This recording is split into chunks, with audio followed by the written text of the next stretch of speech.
Well, the transfer window is now closed, and Walsall still haven't got any cover up front.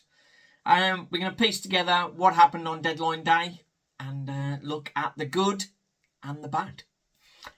First of all, on the good side, Connor Barrett was rumoured to be leaving, but that's really good news that he's still with us. So that's a big positive. When we brought in Jid Okiki, who's a right-sided right wing-back, who can also play left wing-back, it did seem like we'd got a cheap alternative for Connor Barrett leaving. But with Connor Barrett still being here, it does look like a good backup and can get some cover on the left-hand side for Vinnie Harper, which I know has had injury issues in the past, and obviously Mason Hancock is out till January, so makes quite a lot of sense. Had some good positive news from him. He's on loan from Stockport. He's 20, 6'3", so defensively he might be a tad stronger than Vinny, but hasn't played many senior games. He went on loan to Rochdale last season, but he only played 8 times. 2 of those off the bench. Had an injury, so he is very much a backup option for us.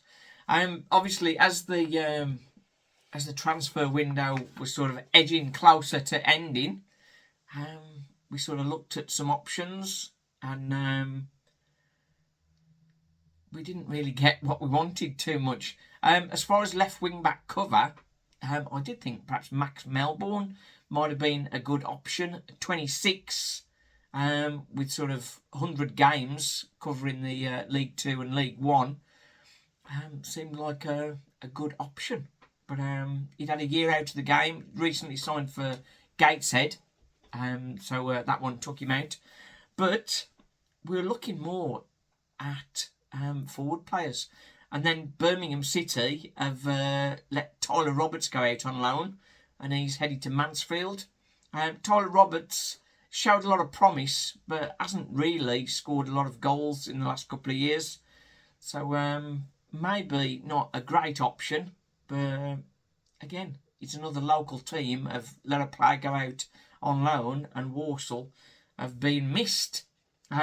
We had conversations with Michael Mellon, but not surprisingly, he headed to Oldham to play for his dad, effectively, and will be a real good addition for them. We also had some information. Isaac Lee, who plays for Flint Town United, which is a bit of a strange team name, 6'5" centre half. But they couldn't agree a deal, so both Walsall and Bristol Rovers opted out of that one. But then, striker.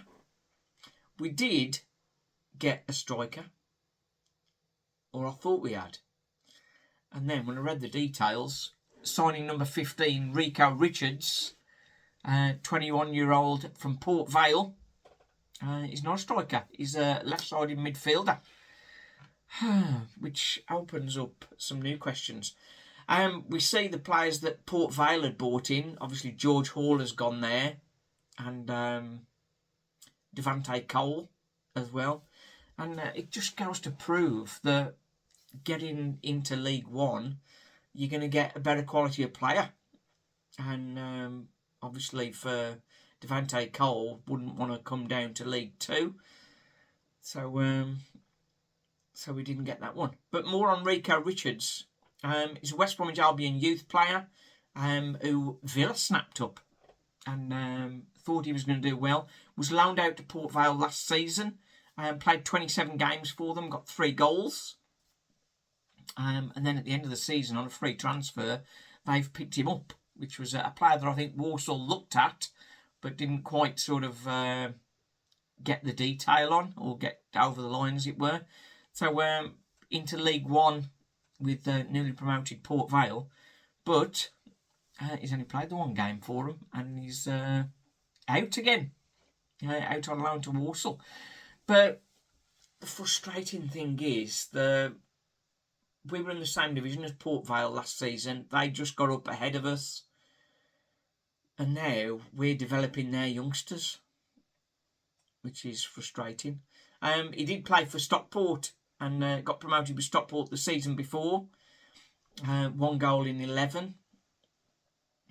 So I think he is a decent quality player. And at 21, but all senior games, he's played 52 senior games, and needs some development. But then you look, left-sided midfielder, that's Ronan Mayer's territory that he's trying to get in on. So it looks that bringing Rico Richards in, as good as he might be, is developing a Port Vale player, when we've got Ronan Mayer at 20, who's played more games than Rico at 66. He's been starved of minutes. So that's a very frustrating one. Is Rico Richards now going to be ahead of Ram, so we can develop Port Vale players rather than our own? It doesn't make much sense. He's a ball carrier, similar to Ram. I don't know what's going on with Ronan Mayer, really. I don't know who he's upset. He's not upset Matt Sadler too much, because he gave him a new 2-year contract, protecting his youth investment, perhaps. That could be the reason. I saw on Twitter earlier the people perhaps thinking Ram might be a surprise addition up front, because of course when he was playing for the under-18s he was the top scorer, and he certainly knows how to find the net. His goal against Blackburn, of course, in the trophy, the EFL Cup, wasn't it? He scored some goals, Ram, but in his first team career, he's in the league, he's not had enough opportunities. 53 league games, 15 of those come in 22-23 season. That was under Mike Flynn. So he played more games under Mike Flynn than he has done in the last 3 years under Matt Sadler. So there's something Matt Sadler certainly doesn't get with Ram, or certainly doesn't sort of trust to put him in, which doesn't make sense whenever he's played, he's looked very useful. At Stoke, he had a very good game at Stoke. And then here we are, Shrewsbury tonight. What kind of game is he going to get at Shrewsbury? Is he going to play left midfield? Or is Rico Richards going to just step right in front of him and push Ram back out again? I know Ram played some time at wing back and possibly might be deployed there. But then with Al-Kiki coming in, that's the left wing back cover. So where's the place for Ram for the first team or for development? If he's not going to develop him in the first team 11, why didn't he send him out on loan again? Just doesn't make sense, does it? Doesn't make sense. As far as the striker issue is concerned, Levi Amanchi sent out on loan and didn't really get the replacement for him at that point. And then Walsall have sent out Josh Gordon on loan and still not got another striker in. So the good news has got to be there's an out-of-contract player that Walsall definitely are close to signing. Because I can't think that they would have sent Josh Gordon out in addition to Levi with nobody else up front. Unless, of course, Charlie Ragg or Ram is going to be deployed as a spare striker. At the moment, any injury to Elvis or Carnu, and we really are at bare bones. We got a lot of work out of Jammer last season. I thought he did superbly, but he really is slowing up a little bit as great a person he is, and I think having him around the dressing room is a real big bonus for Walsall.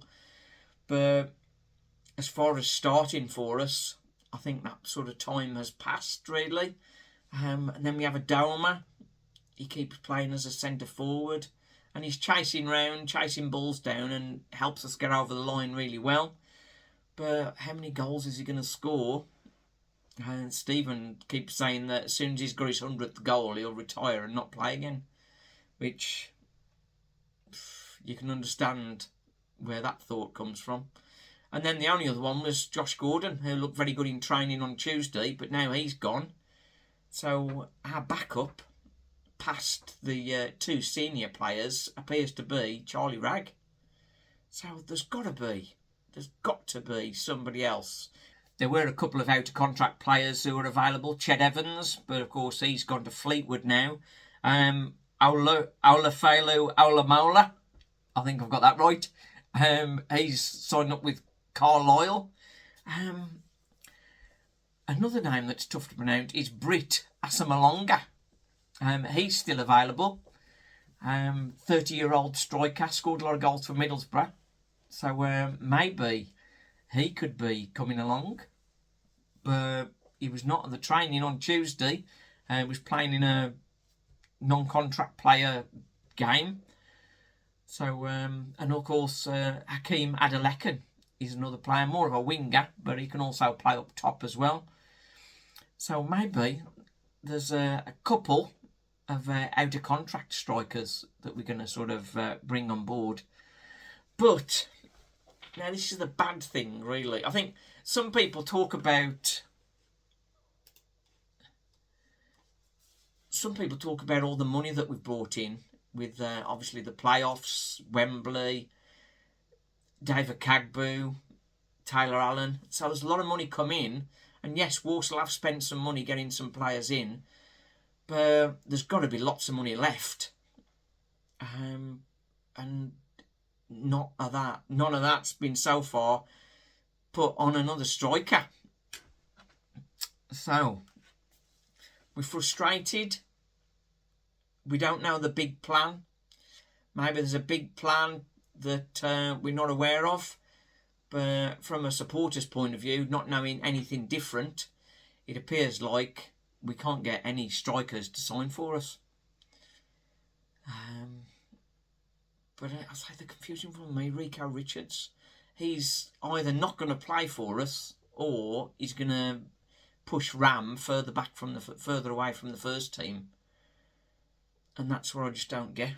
It is frustrating, but let's look on the positive side of things. Walsall conceding less, so maybe goals scored is not such a issue. We've started the season really well.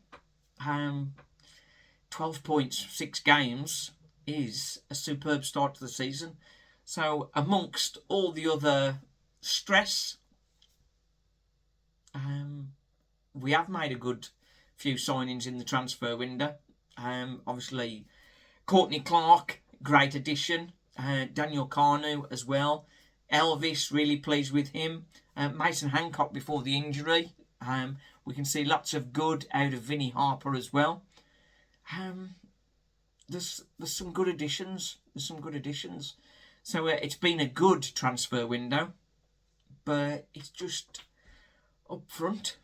But that's the expensive players. Do Trevella not want to spend the money to pay for higher quality up front? It seems that way, but please, Trevella, prove me wrong and get some quality strikers in. I hope we're still going to be in contention January. That's what I'm hoping. From the start of the season, you'd think so, wouldn't you? But it seems like everybody else has signed strikers apart from Walsall. Right then, I'll be there tonight. I've got an extended matchday vlog because I've got a bit of a strange route. I'll be catching a bus into Wolverhampton and then a train to Shifnal and then be meeting up with Stephen and then he'll be driving up to Shrewsbury. So be something a little bit different tonight. Thanks for watching. Walsall Fan TV. Cheers. Joy and the pain.